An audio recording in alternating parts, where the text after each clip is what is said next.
The gist is this. I lost my mom to a long-term health issue when I was 10. The cost of treatment drained my parents' finances, and it was just Dad and me after Mom died. No extended family. Dad started dating when I was 12 and he met Jane. And after a few months, he told me her son had a form of brain cancer and was very sick, and that they were getting married and he would be helping to take care of her son. We went from 2 in a tiny 2-bedroom house to 4 in a tiny 2-bedroom house, and me sharing with a terminally ill toddler I didn't know. We had to make so many changes. No more takeout, which was a once-a-month treat before that. I had to stop my only extracurricular activity. No friends over because noise bothered him. No space that was just mine. Had no extra money for celebrating birthdays and Christmas. When I was 15, Dad and I got into a huge argument because I was never home and was always saying no to helping Jane take care of her son. When I told him how much I hated the situation, he looked me in the eye and told me to grow up. He also told me that I was old enough to understand that life wasn't always easy or fun, and that a rougher life can build character. He told me we grew our family, which was a good thing, and one of the consequences of that sometimes is having less, but that it was worth it for the extra love. I told him it was BS. He told me I was not his whole life, and he was not going to stop doing what he wanted to do because of me. Then he told me to never ever say anything negative around his stepson because he was a kid and didn't need to know I resented him for being sick. After that talk, I was even more distant and left before I turned 18 right after graduation, couch surfed until I went to college, and I didn't stay in touch. When I was 19, I heard that Dad's stepson had died. In college, I met my wife and we got married this past June. Then in November, my dad showed up and told me he wanted to talk, but I shut the door in his face.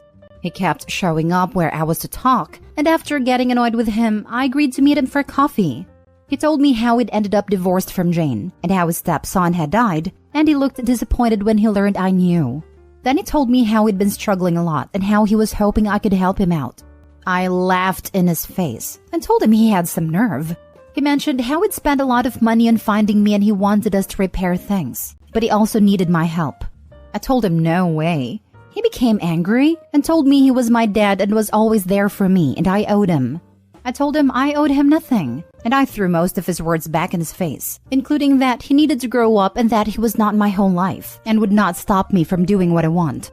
It became a bit of a scene, then told me at my age I should have grown more compassion. Am I the a-hole?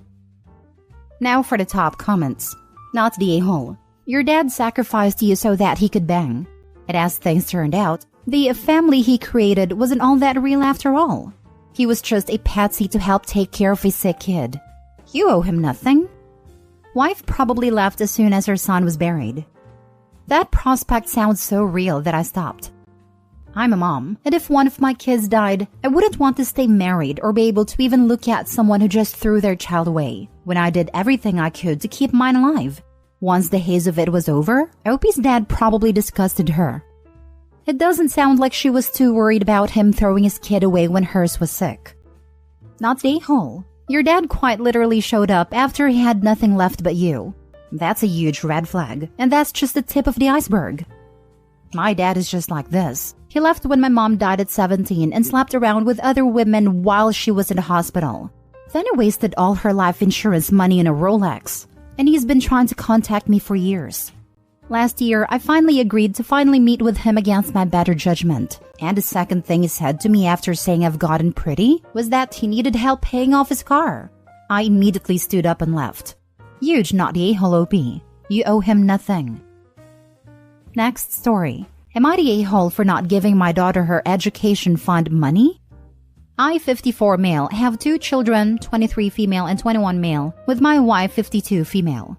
When the kids were young, my parents set up education funds for both of them, which was very generous of them. My wife and I always expected our kids to attend college and then graduate school, as we have done. I have a PhD, my wife has a master's. Because of this, we decided not to use the funds for our kids' undergrad degrees and did not tell them about the money. My daughter has always been more into the liberal arts, while my son is more of a STEM guy. My wife and I worried about her ability to find a job, but she insisted on studying music and film in college. She was accepted to some top schools and chose to attend a rather expensive one, but she had scholarships to cover almost all of her tuition. Everything else, plus living expenses, was her responsibility. She lived in a very small apartment shared with friends in a not-so-nice area far from campus, but she was fine and learned how to budget effectively. After graduating, she luckily found a job that doesn't pay extremely well, but she enjoys, and scrapped the idea of grad school. My son decided to do engineering, and he also expressed that he had no interest in grad school. My wife and I were disappointed but accepted it since at this point, he is already all set up with a very good job when he completes school. Since he did not receive as many scholarships as his sister, we decided to use his education fund to cover his tuition and living expenses. He was able to get a large and nice apartment of his own close to the school, which is important since his classes are so demanding and he needs a comfortable space to work. My daughter was confused and asked how he could afford this, and he told her about the education fund. She called us and asked why she didn't have one, and we told her she did. We just didn't use it because we hoped she would attend grad school. She seemed hurt by this and asked if there was any way she could have the money now. We explained that there would be a fee to simply withdraw the money for non-education uses, and if we chose to do that, it would belong to her grandparents, so they could put it towards their own use. She's been quiet and short when answering our texts and hasn't answered our calls at all since then. I know that it seems unfair to her, but it's not really her money in the first place, and she's no longer in college. Plus, her brother only received it for educational purposes and it wouldn't be right for her to just have it to spend now. Am I the a-hole? So let me get this right. Your daughter attended college and had a scholarship. Your son attended college with no scholarship. You chose not to let your daughter use her college fund for everything that her scholarship didn't cover, and you let your son use his for everything. The college fund, you said, wasn't even her money, but isn't yours either. What exactly do you plan to do with her college money? You're the a-hole for this. Not to mention a college fund her grandparents set for her. He's basically stealing her money. Major, you're the a-hole. You're the a-hole, and I'm surprised between your PhD and master's degrees you couldn't figure that out. Two highly educated fools. Education does not equate intelligence or self-awareness. You're the a-hole. Oh dear, just goes to show you that having PhD and a master's does not neither make you a good parent nor smart in any way. Also, graduate degrees are cheaper, especially PhDs. Most doctoral programs pay you to be there. This was all around really dumb, and you're the a-hole. Next story. Am I the a-hole for backing up my brother in saying our step-siblings' mom and siblings shouldn't be invited to his birthday party while our step-siblings were there? My brother will be 14 in March, and my mom wanted to throw him a bigger than normal birthday party to make up for not having any celebration with others outside the household since 2019. My brother was really excited and asked if our grandparents, our aunts, and cousins could be there. And mom said it was just for her side, and that our grandparents would probably do their own thing with him. He asked if our stepdad's ex-wife and her kids, 2 from before her time with our stepdad and 3 came after, would be there. And she said of course, because they're family, and they're our step-siblings' bio-siblings. He said that wasn't fair, because they aren't his family, and why are we trying to include them? My mom said they are family, and we all want to get along and make sure everyone is treated just like family should. My stepdad said it would mean a lot to his kids, our step-siblings, who are 10 and 8. But my brother said if his family couldn't be there, then the step-siblings didn't get to have their family at his birthday party. I said I agreed, and I told them I wouldn't want them at mine either because they are not family to us. Our step-siblings were there and got upset, and asked why their mom and siblings couldn't be there. Our mom and stepdad assured them they would be there, but my brother said it wasn't fair, and said he didn't want them there and didn't care about them. Mom was furious and yelled at him, and I told her she couldn't expect him to want them there, or to have strangers there just for our step-siblings, when she literally just said we couldn't have our family there because it was just for her side. Mom was angry at me, told me I'm the oldest and should be responsible and not encourage him. She said blended family should be about inclusion and welcoming everyone in. I told her that she was going against what she said by excluding our dad's family. She told me that's different because they are no longer anything to do with her. I told her that didn't mean they weren't something to do with us, and that dad's death did not erase the loving grandparents and aunts we had on his side. She told me I was being unfair and should not have agreed in front of my step-siblings, because now they're upset and don't understand why we don't like their family. Am I the a-hole? The people my brother does not want at his party are not our step-siblings, but their mom and their siblings from their mom. They're not related to us. is their dad who is married to our mom, and his ex-wife and her other children from different men have nothing to do with my brother. Now for the top comments. Not the a-hole. You were absolutely right. And it's good you stood up for your brother. The wrong thing here is that your mother is limiting this to her side of the family, completely excluding your deceased father's side. She isn't even considering inviting your grandparents, aunts, cousins, etc., despite the fact that you and your brother love them and would like them to be there. Let's keep in mind that a party is supposed to be for your brother. The other weird thing is for your mother to be so fond of her husband's ex's children, who aren't even his kids. I hope I didn't get this wrong. Your stepdad has some kids from a previous marriage, your step-siblings. Your stepdad's ex got remarried and had additional children. Those children have an active father in their life, right? Why is your mother so desperate to include some other family's children? Why does she want to include the ex-wife of her husband to her child's 14th birthday? That's far-fetched. She needs to decide if the party is small, just a few close family members, or if this is a huge party with just about everyone, in which case your father's side should also be invited. You got it mostly right. Stepdad's ex had 2 kids when they met, 2 with him and then 3 after they divorced. Those 5 kids are not my stepdads, are apparently invited along with their mom/stepdad's ex. I know my stepdad and mom get along with his ex okay, but she and her kids are really not people my brother and I consider part of the family at all. Not the a-hole. Your mom is applying rules based on what she's related to, not based on who the honoree, your brother, is related to.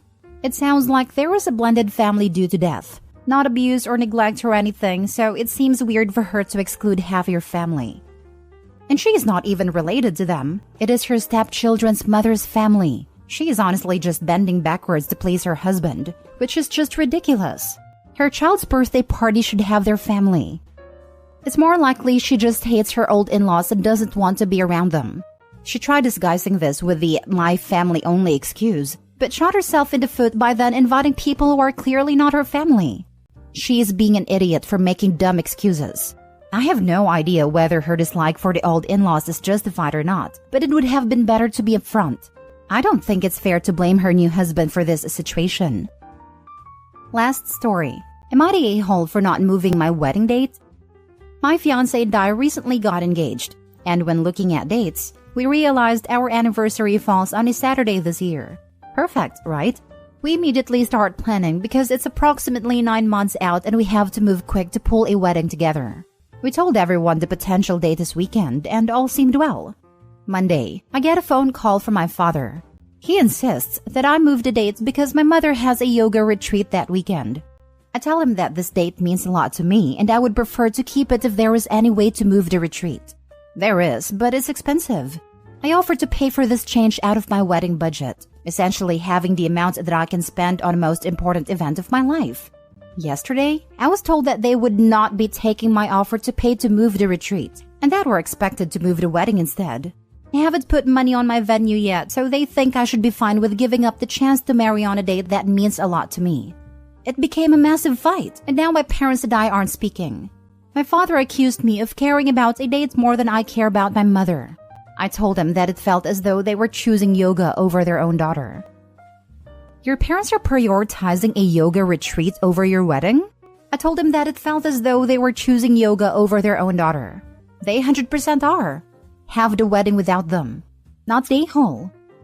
And I would be petty and put on the photos why they weren't at the wedding. Opie's parents suck. Not the a-hole. Not the a-hole. First of all, congratulations on your upcoming wedding. However, I'm sorry to say your parents have made it perfectly clear where on their priority list their child is. It is apparently below yoga. And you are right, she is choosing yoga over you. A yoga retreat is something that can be done anytime. Your wedding will only happen once. Don't let your father say you don't care about your mother. He is gaslighting you. Also, has Opie actually talked to the mother about this? Seems like Dad is passing messages back and forth. Is Daddy-O playing the old triangulation game? Not the a-hole. Your parents are being absurdly self-centered.